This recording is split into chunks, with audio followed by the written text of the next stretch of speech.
So I started with foil fencing. And then I had a long layoff because judo was my first sport. So I didn't fence again between 72 and 84. When I went back to University of Oregon, um, I started teaching fencing classes as graduate teaching fellow to help pay for my graduate school.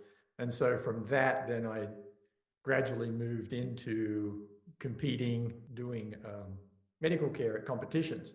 I was becoming a certified athletic trainer at Oregon. And so when I got certified, I then just started bringing my medical kit to competitions just to be able to help if I could, because there was very little medical care provided at fencing competitions, particularly at local and regional level. It was very haphazard. But the real turning point was for the World Championships in '89 that were in Denver. I had some friends of mine who, as a Christmas birthday present, bought me a plane ticket to go down and watch. I was just going to be a spectator. I had called up the organizers before, volunteered my services. They said, it's okay, we've got it covered. It didn't matter. So I went straight to the venue. I didn't even have a hotel room. But I walked in and Laura Mascal was on the team, Dr. Laura Mascal from my club in Portland. And she saw me and said, "Oh, Peter, it's great you're here. Can you come over and help?" Because the coverage that had been arranged had kind of fallen apart. There was nobody that was really overseeing the whole, not just for the American team, but for the whole competition. It was very spotty. Peter Bouchard, who was doing broadcasting then, he let me sleep on the floor of his hotel room for the 2 weeks that I was there. It was great. It was a great experience. I thought this was fun. The next year, then for '90, I wrote in to the organization. I said, "Would you like me to go with the team that was in Lyon in France that year? I'm willing to go. I'll pay it all. I'll pay my own way." And then in '92, that was when I was first asked, fully funded, to go. That was the Junior World Championships in Genoa. From that point on, then for the Junior Worlds, Junior Cadets, and the Senior Worlds, I was a funded part of the cadre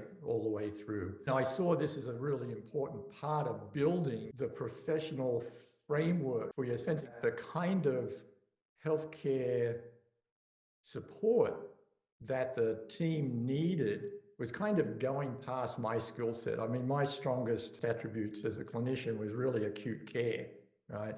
And we're starting to see more sort of chronic problems, chronic injury types of things. '99, I decided, okay, I'm ready to step back. At that time then, when I decided to do that, I was approached by Sam Cheris to do two things. One was for me to be put forward as a candidate for the medical commission of the International Fencing Federation, but also then to develop a sports medicine program for all the domestic competition, for all the NACs, for the national championships and so forth. As fortune had it, I was elected to the FIE Medical Commission, and for 4 terms, I was there for 16 years. In the meantime, the domestic program was growing.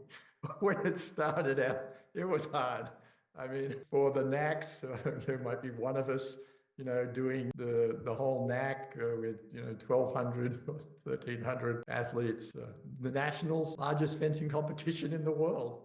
There'd be 2 of us working to do the coverage for the whole 2 weeks. Ron Simmons was critical to that success. Along with that, I was writing policies and so forth to try and help build that program, provide a sense of structure and so forth. So part of this 4-pronged attack that I had for the program, part of it was research, because the fencing epidemiology, fencing medical, was not very good. It was one of those interesting things that the athletes saw the value early on. The administration didn't necessarily, and they're stuck. I mean, financial resources particularly are finite, and you have to make decisions. How do you prioritize? And so it took a while to try and continually developing policies and trying to make the argument, it doesn't matter how talented, how well conditioned, how well coached an athlete is.